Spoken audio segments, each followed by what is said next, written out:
What's up, YouTube?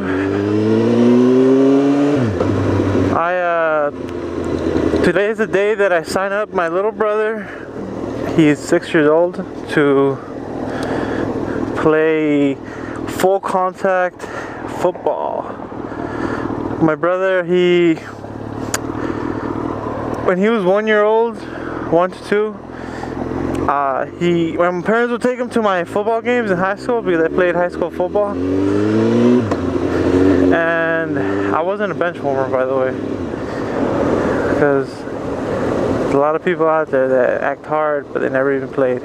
Anyways, he grew up, you know, even though he was very young, you know, kids remember certain things.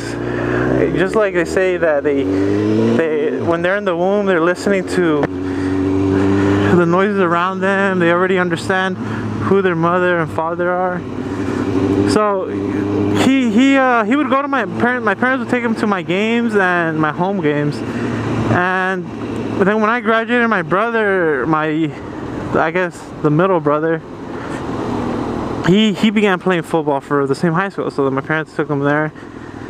So he loves football. Not only that, but I shit you not, I don't think I've ever seen this before, but he would, because I'm a San Diego Charger fan, and my middle brother, he kind of likes the Giants. Like, he says that's his favorite team, but he doesn't really watch the games or anything, only sometimes. But so we'd watch, you know, football at home, and then, you know, we'd play it. So there was literally times where, I'm saying, when he was like 4 or 5, he'd look through the channels, and he'd by himself, without us saying anything, he would watch like a whole NFL game by himself. You know, I mean, we were there, but it was just amazing. A kid could like sports that much. So he asked Santa Claus. Today's like a Burbank like event. They have these like every month or so. It's like farmers market and exhibitions. They close down, I think, 3rd Street. Anyways, he asked Santa Claus for helmet and pads last Christmas, which I thought was amazing. I couldn't believe it. He doesn't even know. He knew what he called it. The helmet and the suit, like, and you know, he could hardly spell, but I asked him, well, what is this? Because I didn't understand what it was. He told me, oh, it's for football. It's the thing you put on your head and the thing that you wear on your shoulders or whatever. And I was like, wow, I really need to sign him up. So I'm finally signing him up today.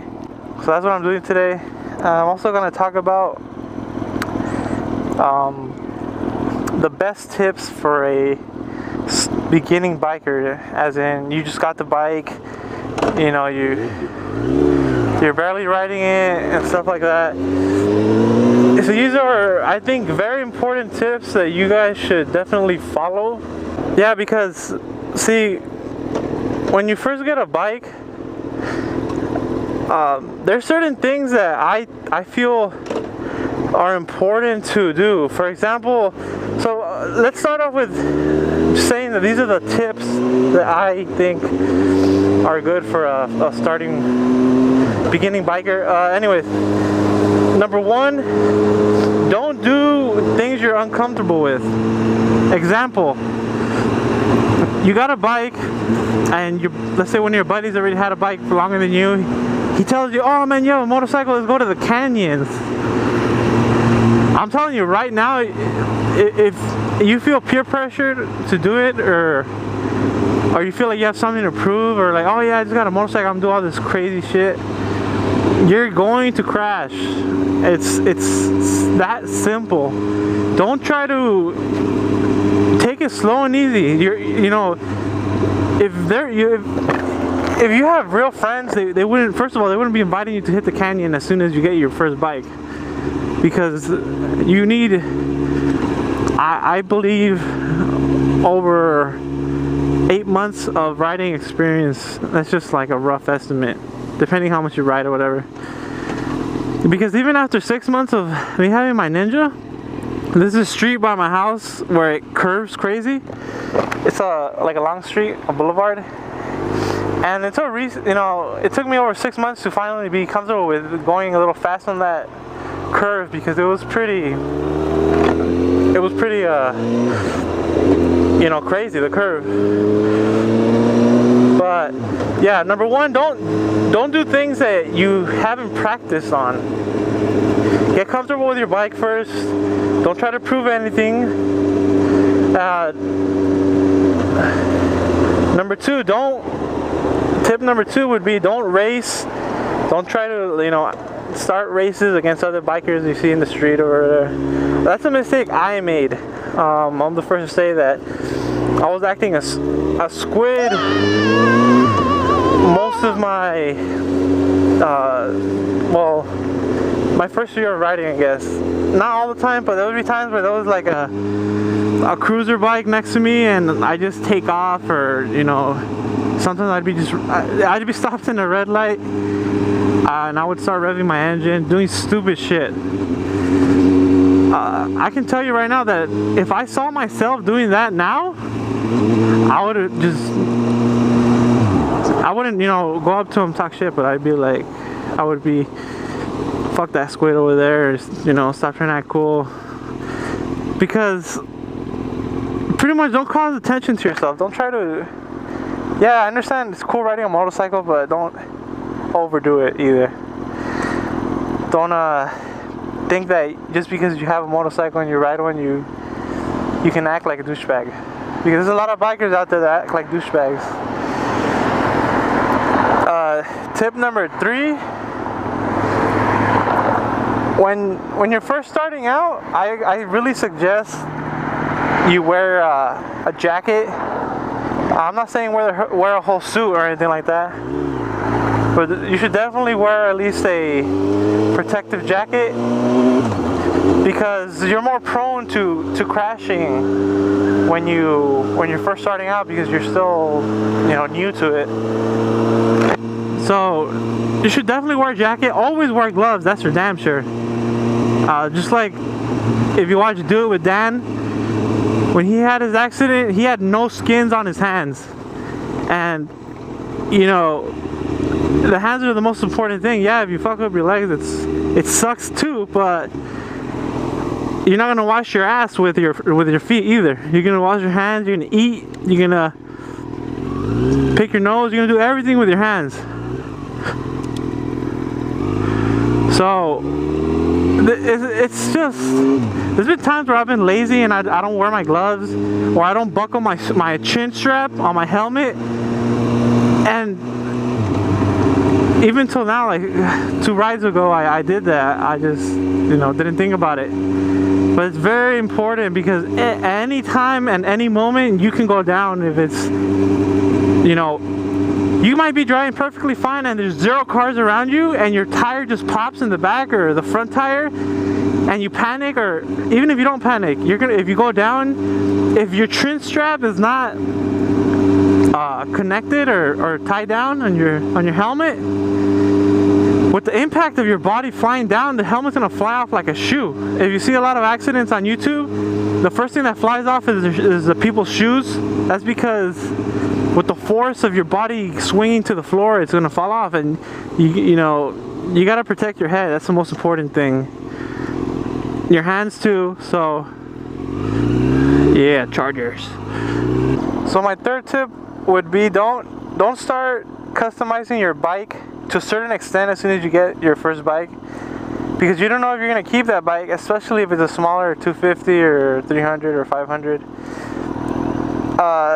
Yeah, I mean, a Yoshimura pipe, I mean an exhaust, a lot of exhaust is important, I think, on any bike, because my Ninja never had, even though I had 2 exhausts, my Ninja 500, it wasn't loud at all, it was quiet. So there's been, I mean, I almost got hit so many times on that bike because I don't think people could hear me. With a louder exhaust, people are gonna hear you. So if you decide to, I think you should start on a 600, but, you know, to each his own. Have a loud exhaust, but I don't think you should start customizing with HIDs and doing all this stuff. You should waste your money on better gear first. don't just go on eBay and type in your bike and then you see all these things pop up like spike screws, you know, for your windshield or whatever and stuff like that. You should save your money. Don't try to, you know, I mean, you can customize your bike, it's up to you, but I just think you should wait up a little bit to make sure that that's a bike you want and that's what you're gonna do. Another tip, guys and girls, is when you're first starting out, you definitely shouldn't be racing, or when I mean by racing, you shouldn't be driving really fast. You shouldn't be, you know, redlining or you're maxing out the gears, because you still don't know. You might think you know how to use the bike the right way, or how should I put it? You might think, oh, you know, I've been riding my bike for 3 weeks or whatever, I know how to control it completely. But even now there's things that I mess up on this bike. You should definitely be fully experienced before you start doing all kinds of things. For example, this video on YouTube, I'm probably gonna put up in the video somewhere here in the corner, where this guy, he just bought I think it was a Ninja 636, and he's recording, you know, his riding it back home. He's going fast as shit because, oh, you just gotta upgrade, right? That's the first thing you want to do, go fast on your new fast bike. He sees traffic piling up ahead. He still doesn't have a feel of how the brakes really are, so he locks up his front disc. Boom, gone. He just got the bike destroyed. Not only that, but you know, you get hurt. You don't know these bikes. These bikes will kick your ass at any second. So don't try to overstep your boundaries with your own bike, because you think you know what you're doing, and then, you know, there's different things that can happen at different moments. So just take it easy, get a feel for the bike, but don't do anything crazy. Alright guys, so I guess the last tip can be to hold out on group rides for a little while.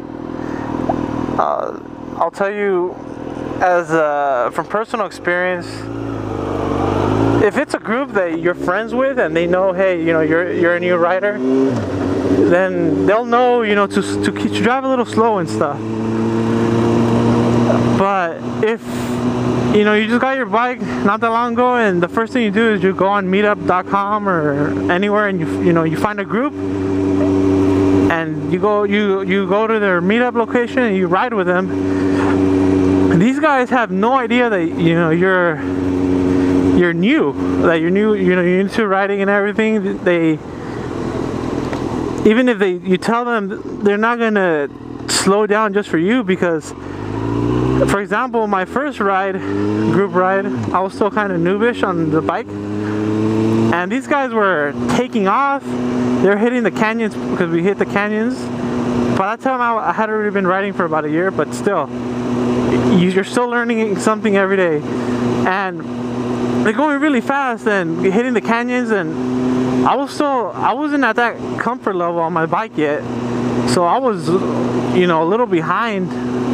You know, and what you're gonna do is you're gonna try to keep up with them, and that's when the accidents happen. My buddies, I guess you could say he's my buddy. That's what he did. He had a Cruiser 250, and then he upgraded to a Gsxr 750, which is a huge jump, especially from a Cruiser.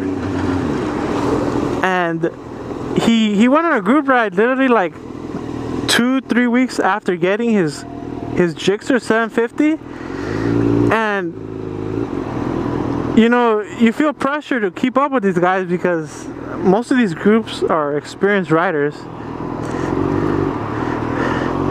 So what he did was he tried to keep up in the canyons with them, and I think it was Topanga Canyon, I'm not sure. And he just, you know, target fixated. I don't know what happened, but he crashed in that group ride, and he ruined, you know, he was out for literally 3 months from riding because he broke his shoulder. He dislocated, like, I don't know what the hell, it was a bunch of shit. I think he broke ribs, and he definitely broke his shoulder and dislocated something on his spine.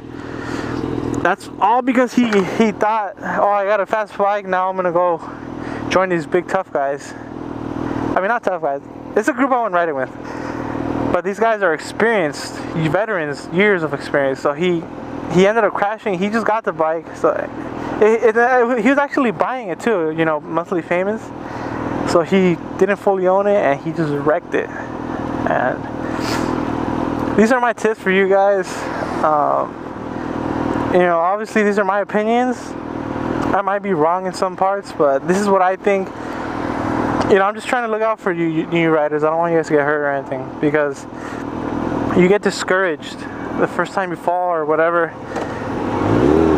Like, I'll tell you, one time I fell on my last Ninja, and I was scared of the bike. Even though it wasn't that big of a fall, I was still scared of the bike for a while. So that's just, I might tell you guys that story next time. But yeah, these are my tips for you guys. Just ride safe, stay safe, and don't worry about the experience. You will get there eventually. It's, like I say, it's better safe than sorry, especially on these two-wheel monsters. It's most of the time there's no coming back from an accident. I'm not saying you're gonna die, but I'm saying the bike, you know, you must have just, let's say you just spent all your money on a bike and you crash. Yeah, you might be okay, but the bike is totaled and you're screwed. So there might be no coming back for financial reasons or physical, mostly mental. There's a dog park right here. I used to bring my dog, but these guys, I brought my pit bull, who's a friendly dog, and there's a bunch of racism in there. Hey, get your pit bull out of here, this and that. Man, fuck you, motherfucker. Pit bulls are amazing dogs. It's how you raise them, not the dog. There's a bunch of people that can prove that as well. But yeah, anyways, like I said, don't risk it. Stay safe. Ride safe. Thanks for watching, and see you guys next time.